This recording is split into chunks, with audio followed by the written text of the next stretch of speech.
আসসালামু আলাইকুম দর্শক, সিবলিংস কিচেনে আপনাদের স্বাগতম। আশা করি আপনারা সবাই ভালো আছেন। আলহামদুলিল্লাহ আমিও ভালো আছি। রমজান চলে আসছে, তো আমরা রমজানের কিছু ইফতারের রেসিপি নিয়ে আসছি। এখন আমি তৈরি করব ছোলা। তো ছোলা অনেকেই তৈরি করতে পারে, বাট আমি খুব সহজে এই ছোলাটা তৈরি করে দেখাবো।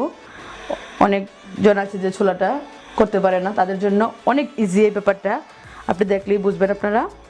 তো আমি এখানে ছোলা নিয়েছি।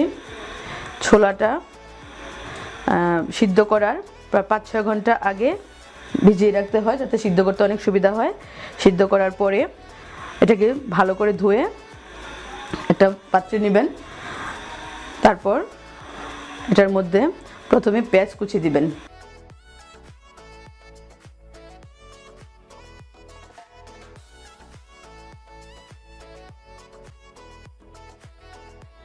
তারপর মরিচ কুচি,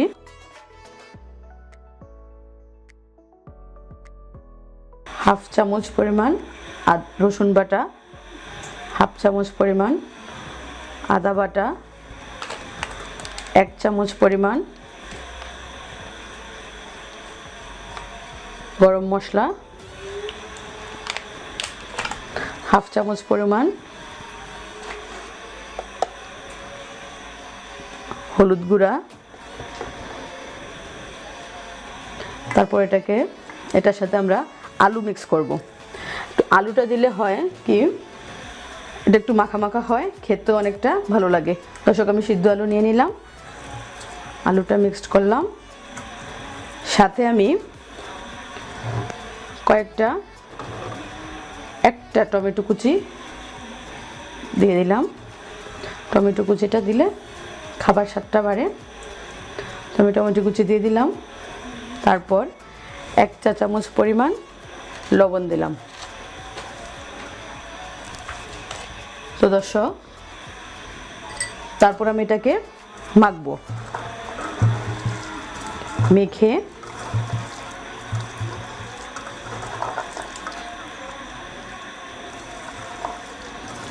দর্শক, আমাদের ভিডিওটি ভালো লেগে থাকলে অবশ্যই লাইক করবেন এবং কেমন লেগেছে সেটি জানিয়ে দিবেন কমেন্টস করে। আর যেটা করতে ভুলবেন না, আমাদের চ্যানেলটি সাবস্ক্রাইব করবেন এবং ফেসবুকে আমাদের সমস্ত ভিডিওর আপডেট পেতে আমাদের পেজটি লাইক করবেন।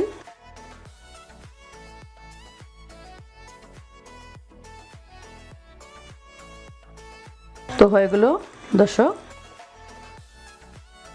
আমাদের ছোলা মাখা। তো চলুন আমরা এবার রান্না করে যাই।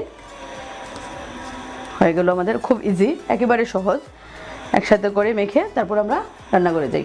চলুন দর্শক, আমরা চলে আসলাম রান্না করে। তো দেখি নেই কীভাবে তৈরি করব ছোলাটা আমরা ভেজে নিই। তো ছোলাটা ইতিপূর্বে দেখেছেন আমি কিভাবে মিশিয়ে রেখেছিলাম সব মশলা দিয়ে। এখন শুধু তেলে ভাজবো। আমি কড়াইতে অলরেডি তেল দিয়ে দিয়েছি, খুব অল্প তেল, বেশি তেল লাগে না ছোলা ভাজতে। আর ছোলাটা এত সহজ, যারা প্রথম করবেন তাদের জন্য অনেকটাই সহজ মনে হবে। তো আমি ছোলাটা দিয়ে দিচ্ছি খুব সাবধানতার সাথে। অবশ্যই খেয়াল রাখবেন, তেলটা একটু গরম করে দিতে হবে।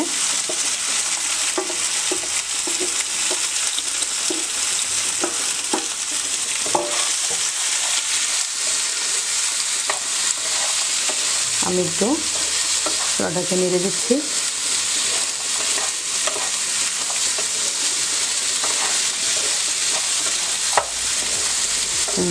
খুব সুন্দর একটা গন্ধ বেরিয়েছে। ছোলা, টমেটো, মশলা, আলু সব কিছু মিলে একটা সুন্দর স্মেল পাচ্ছি আমরা। তো এটাকে আমরা 2-3 মিনিটের জন্য একটু ঢেকে দেবো, যেহেতু টমেটো আছে, কাঁচা পেঁয়াজ আছে, মরিচ আছে, একটু সিদ্ধ হতে হবে।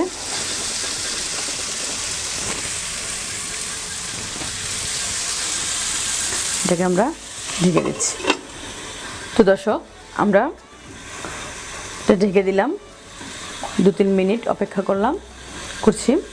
তো দর্শক ভিডিওটি ভালো লেগে থাকলে অবশ্যই লাইক করবেন এবং কেমন লেগেছে সেটি জানিয়ে দেবেন কমেন্টস করে।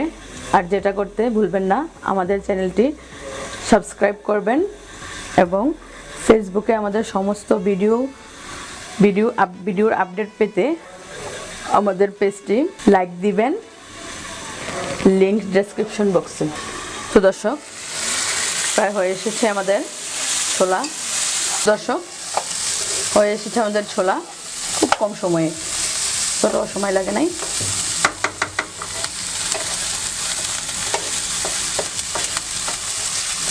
খুব কম তেলে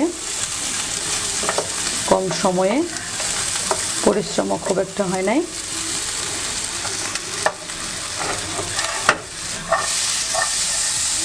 তো তৈরি হয়ে গেল